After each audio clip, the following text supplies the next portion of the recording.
നമ്മുടെ ഗോകർണ ദർശനം കഴിഞ്ഞു. ഇനി ഗോകർണത്തിനുണ്ടായിരുന്ന ആത്മലിംഗമായിട്ട് ബന്ധമുള്ള ക്ഷേത്രമാണ് അടുത്തത്. മുരുഡേശ്വരാണ്. ഏകദേശം 75 കിലോമീറ്റർ വ്യത്യാസമുണ്ട് രണ്ട് അമ്പലങ്ങളും തമ്മിൽ.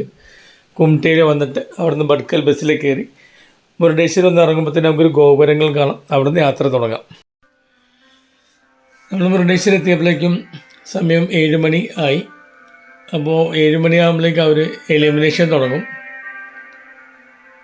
മെയിൻ കവാടം കണ്ടു. അവിടെ നിന്നൊരു ഓട്ടോയിലാണെങ്കിൽ 50 രൂപ പോയിൻ്റാണ് അവർ വാങ്ങുന്നത്. നടക്കാനാണെങ്കിൽ ഒരു 10 മിനിറ്റ് ഉണ്ട്. സ്വന്തം വാഹനമാണെങ്കിൽ ഡ്രൈവ് ചെയ്ത് വരാം.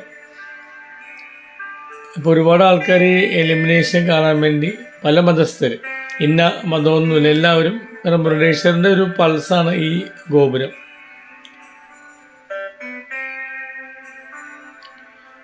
പിന്നെ മുരുഡേശ്വരൻ്റെ വേറൊരു പ്രത്യേകത എന്ന് വെച്ച് കഴിഞ്ഞാൽ ബീച്ചിന് ചുറ്റും താമസിക്കുന്നതെല്ലാം തന്നെ മുക്കുവരാണ്. അപ്പോൾ അവരുടെ വള്ളവും വലിയ എല്ലാം അന്നത്തെ കടലിൽ പോയ ശേഷമുള്ള കയറ്റി വെച്ചൊക്കെ കാണാം. കുറേ ആൾക്കാർ കയറി വരുന്നുണ്ട് മീനായിട്ട്. അപ്പോൾ അതൊരു പ്രത്യേക രസമാണ് അമ്പലത്തിൻ്റെ അവിടെ നിന്ന് കാണാൻ വേണ്ടി.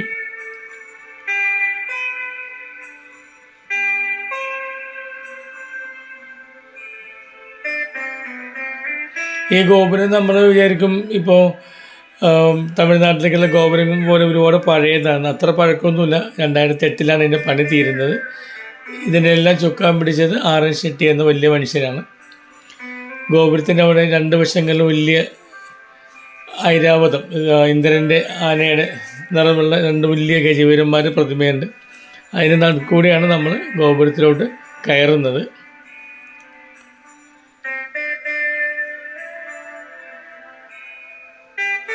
നമ്മുടെ ഗോപുരത്തിൽ കയറി കഴിയുമ്പോൾ വലത്തെ വശത്താണ് ലിഫ്റ്റ് ഉള്ളത്.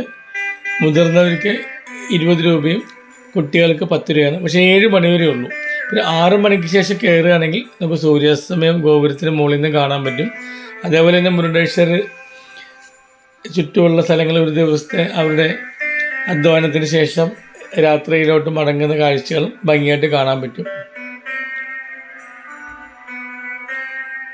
ഈ ഗോപുരത്തിൻ്റെ അകത്തോട്ട് കയറി കഴിയുമ്പോൾ അവിടെയും രണ്ട് വശത്തായിട്ട് ചെറിയ പുറത്ത് കണ്ട ഐരാവതത്തിന് ചെറിയ ഒരു രൂപങ്ങളുണ്ട്. ഇത് കഴിഞ്ഞ് അടുത്ത വശത്തുകൂടിയാണ് നമ്മൾ അമ്പലത്തിൻ്റെ അകത്തോട്ട് പോകുന്നത്. 7 മണിയാകുമ്പോഴേക്കും പൂജയ്ക്ക് അടയ്ക്കും. ഒരു 15 മിനിറ്റ് കഴിയുമ്പോൾ നട തുറക്കും.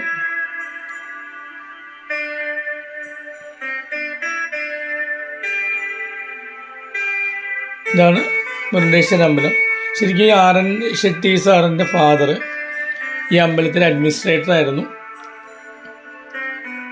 അങ്ങനെയാണ് ആർ.എൻ. ഷെട്ടി സാറിന് ഈ അമ്പലമായിട്ടുള്ള കൂടുതൽ അടുപ്പം വരാനുള്ള കാര്യം. ഇപ്പോൾ എലിമിനേഷൻ ഗോൾഡൻ കളറിൽ നിന്ന് അത് വെള്ള കളറിലോട്ട് മാറ്റി. എന്നാലും അതിൻ്റെ ബാക്ക്ഗ്രൗണ്ട് അവർ ഗോൾഡൻ കളർ തന്നെയാണ് മെയിൻറ്റെയിൻ ചെയ്തേക്കുന്നത്. ഒരുപാട് ആൾക്കാർ ഫോട്ടോസ് എടുക്കാൻ വേണ്ടി തന്നെ ഈ മുരുഡേശ്വര ഗോപുരത്തിൽ സമയം ചെലവഴിക്കാൻ വരാറുണ്ട്.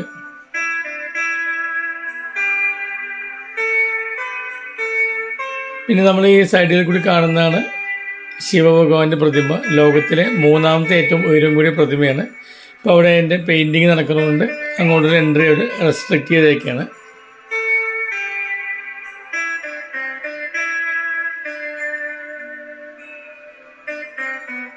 അതേപോലെ നമുക്ക് ചെരുപ്പ് സൂക്ഷിക്കാനുള്ള അവരുടെ അമ്പലത്തിൻ്റെ വക പേ കൗണ്ടറുണ്ട്. ബാഗ് നമുക്ക് കയ്യിലെടുക്കാം.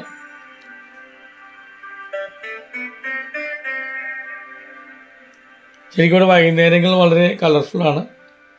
ഏറ്റവും അടുത്ത മറ്റൊരു ടൗൺ എന്ന് പറയുന്നത് ബഡ്കലാണ്. മുരുഡേശ്വരമായിട്ടുള്ള റെയിൽവേ സ്റ്റേഷൻ ഉണ്ട് കേട്ടോ. നമ്മൾ വരുമ്പോൾ കണ്ട ഗോപുരത്തിൻ്റെ എതിർവശത്ത് ഒരു 4 മിനിറ്റ് നടന്നാൽ മതി.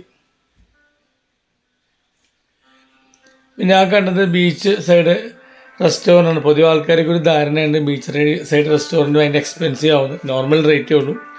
സൂര്യൻ അസ്തമിക്കുന്ന സമയത്ത് അവിടെ ഇരുന്ന് ഭക്ഷണം കഴിക്കുക എന്നുള്ളത് ഒരു ഭയങ്കര ഒരു അനുഭൂതിയാണ്. അതിനോട് ചേർന്ന് തന്നെ ആർ.എൻ. ഷെട്ടിയുടെ റിസോർട്ടും ഉണ്ട്, ഓരോ ഹോട്ടൽസും ഉണ്ട്. കുറച്ച് എക്സ്പെൻസീവ് ആണെങ്കിലും ഒരു മിക്ക റൂമുകളും സീനോട് ഫേസ് ചെയ്താണ് സ്ഥിതി ചെയ്യുന്നത്. അപ്പോൾ രാവിലെ നമ്മൾ എഴുന്നേറ്റ് കഴിയുമ്പോൾ കടൽ തിരകൾ നമ്മൾ മുറിയിലോട്ട് അടിച്ചു കയറുമെന്നാണ് താമസിച്ച ആൾക്കാർ പറയുന്നത്. ഇത് മറ്റൊരു നയന സുഖമാണ്. നമ്മുടെ ദേശീയ പതാകയുടെ കളർ തോന്നിക്കുന്ന ടൈപ്പുള്ള ഒരു എലിമിനേഷനാണ്. അങ്ങനെ ഒരുപാട് കാഴ്ചകൾ മുരുഡേശ്വർ കാണാനുണ്ട്. ഒരു 2 മണിക്കൂറേയും നമുക്ക് സ്പെൻഡ് ചെയ്യാനുണ്ട്.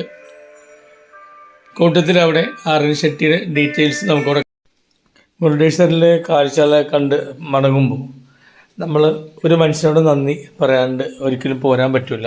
അത് ആർ.എൻ. ഷെട്ടി എന്ന വലിയ മനുഷ്യനോടാണ്. മാൻ ഓഫ് മുരുടേശ്വർ എന്നറിയപ്പെടുന്ന അദ്ദേഹമാണ് ഈ ഗോപുരങ്ങളുടെയും മുരുടേശ്വറിൻ്റെയും ഇന്നത്തെ വികസനത്തിൻ്റെ മുന്നിൽ നിർത്തിയ മനുഷ്യൻ. അദ്ദേഹത്തിൻ്റെ പ്രതിമ അമ്പലത്തിൻ്റെ പുറയിൽ, ഗോപുരത്തിൻ്റെ പുറയിൽ നമുക്ക് കാണാം. അപ്പോൾ അതുകൂടി കണ്ടിട്ട് വേണം മുരുടേശ്വറിൽ നിന്ന് യാത്ര പറയാൻ. താങ്ക്